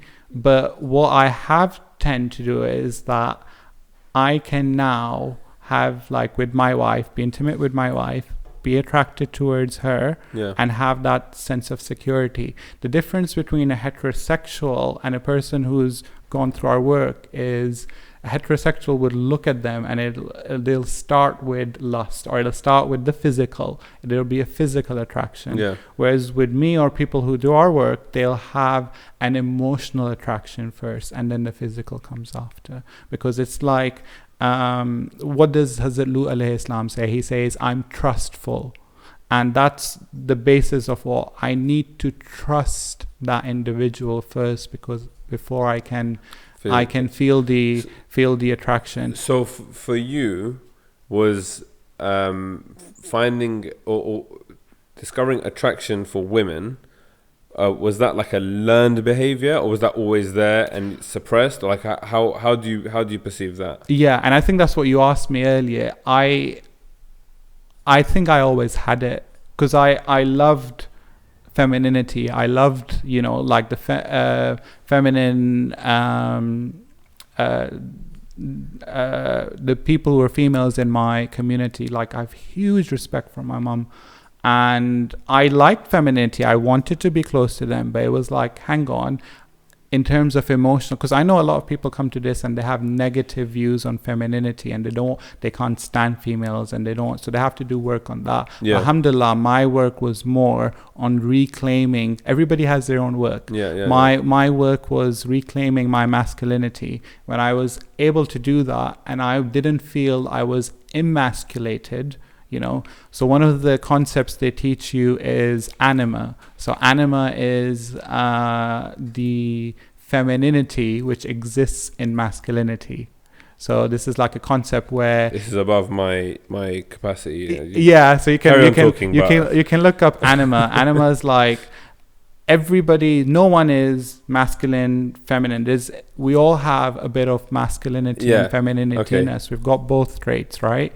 And this was a beautiful thing that my mum said. The first time I told my mum was like, I used to be like a tomboy when I was young. I used to climb trees and like ride on motorbikes, and I was like, subhanallah, that was the exactly right thing to say at that time when I told her. And that's what I feel. I feel I have the masculinity and the femininity. I was injured in my perception of masculinity, and I needed to strengthen that. And once I've strengthened that, and I don't feel emasculated by the femininity, as in the femininity is so strong it emasculates me, and then from that state of assertiveness, then I can have a husband-wife instead of a mother-son kind of relationship, if that kind of makes sense. I understand, yeah. So it was kind of that shift, which is I'm still kind of like, it's my wife's just got spouse visa, so we've been together 3 weeks, so it's like the early patches at the time, but we're kind of, as any newly married couple. If we're couple, talking about marriage, I've got 6 years of experience. Listen, let's not even start. I mean, that comes with its own things, isn't it? And then we've got the same-sex lust on, just further mix. As in, I mean, speaking briefly about your wife, obviously I don't know her, I haven't met her, but I think it's incredibly brave. She's incredible. It's unbelievable, and unbelievable. I mean, it's phenomenal. Yeah. That she's kind of been brave enough to empower you on this journey. Absolutely. And I guess any kind of reward coming your way, an equal portion, if not more, is going to her. She's in the board. She's in the strong support board. So it's like I'm speaking to people of, okay, let's get together and kind of. So she's part, and she's like, I want to be at the forefront. I want to be helping, and I want to be. I think that's really good, because again, it's like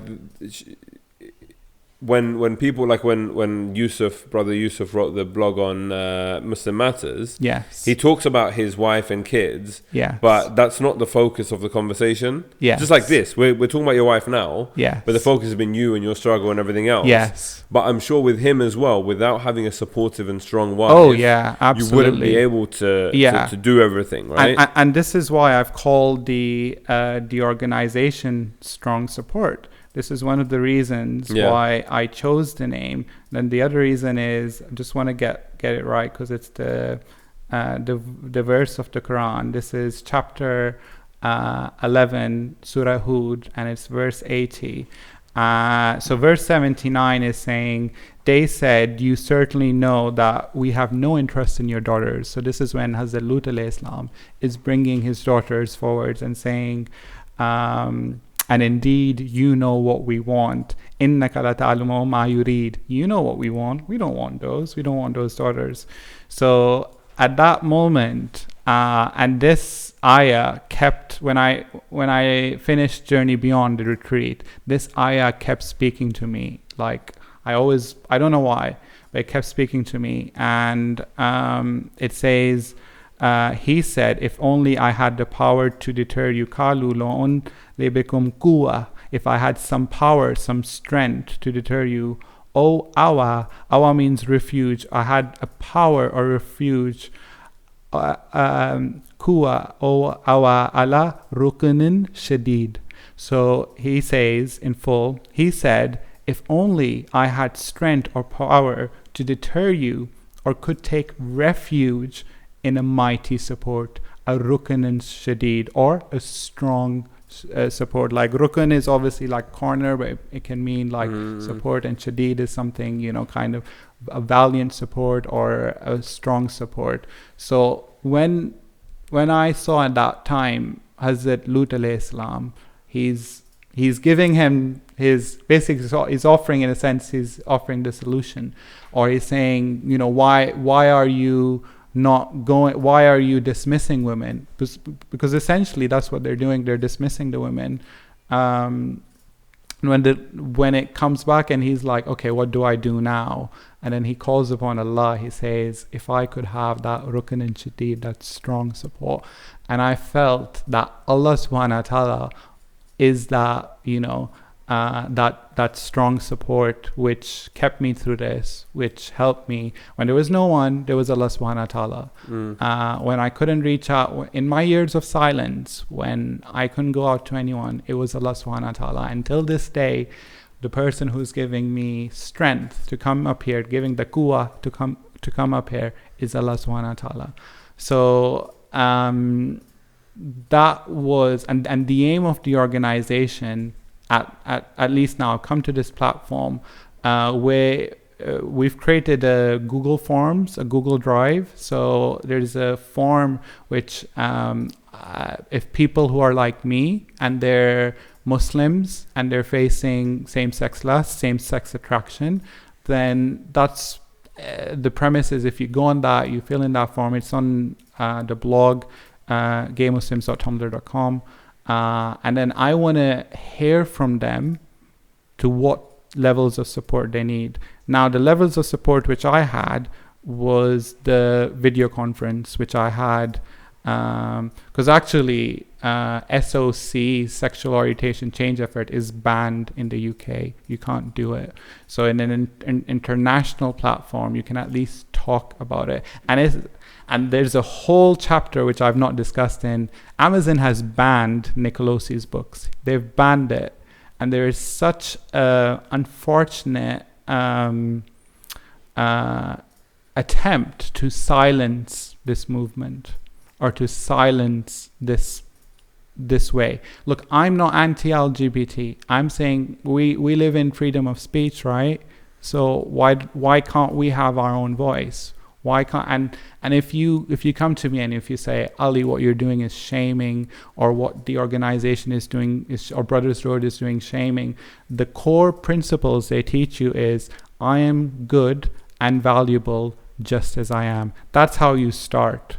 You can't start work from a place of shame. You have to say, Alhamdulillah, like I say, Alhamdulillah, Allah has given me same-sex lust. Alhamdulillah. I'm starting from that place where I'm saying, Alhamdulillah, Allah has given me this. Then the next step, only then, you can't work from a work of shame. So if any of the practices, at least, and I can only speak for myself, I know other people have had negative experiences with this work. I've had life-changing, confidence-giving, brilliant experiences, so much so that I'm stood here and I'm speaking to my community of people who probably don't know about this, but alhamdulillah, I had my family, my mom, my dad, my sisters, my brothers, my extended family, my friends, my wife. I had, alhamdulillah, such a support from them, and I think that's what's lacking. That's what's lacking in the community. Give them that sense of support. Give them a safe space where these people can come. We can speak. It's the thing I'm going to be purporting. It's a closed setting, you know. So anything that if you come to these circles and we have this discussion, it's all confidential. You know, it's a safe, secure place. And from whatever identity you're coming, some people actually come to this work. heterosexual. Some of them come to these retreats, but they have issues around masculinity, issues around confidence. None of the work is actually anything to do with sex. It's all to do with how am I feeling? What are the negative beliefs? What is at the root of lust? The root of lust is hasad.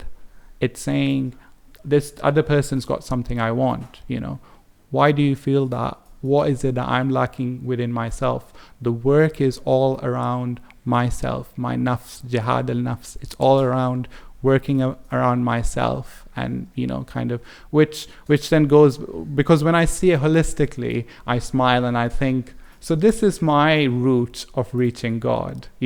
Everything goes back to taqwa, living that God centricity life, where I'm not living a life where one desire is going to pull me this way and another desire is going to pull me this way. I'm living a life of God centricity. And what does that mean? It means I'm following what I believe is truth. This is my truth, and this is what I'm speaking for. I think that might be a good place to end. Yeah. You rounded it off very nicely. I wanted to thank you obviously for coming in, for sharing your story. As I've mentioned a few times, it's incredibly brave of you, and I think now having, heard in full, it's not even in full, but having presented kind of an overview of your kind of life so far and the experiences that you've had, as I said, it's remarkable to think that 2/3 of your life you've spent completely alone dealing with this stuff, and as I mentioned earlier, you're incredibly brave to have kind of come out of that. And to now, inshallah, be doing the work that you're doing, and I'm in awe of that. Again, with regards to your wife and to your family and the people around you as well, I think it's fantastic the support that you've had, and I think, at least for the Muslim community, from my experience within the UK, it's much needed. Looking at this particular subject area and being able to approach it with nuance, and being able to offer the kind of avenues and solutions that you're kind of talking about. I think that's pretty much everything. Again, thank you very much for coming down. Thank you so much. And definitely, let's be in touch. It'll be good to hear what happens with the organization, the kind of work you're doing, the way we can support as well. Can't wait. Then let me know. Brilliant. Thank you.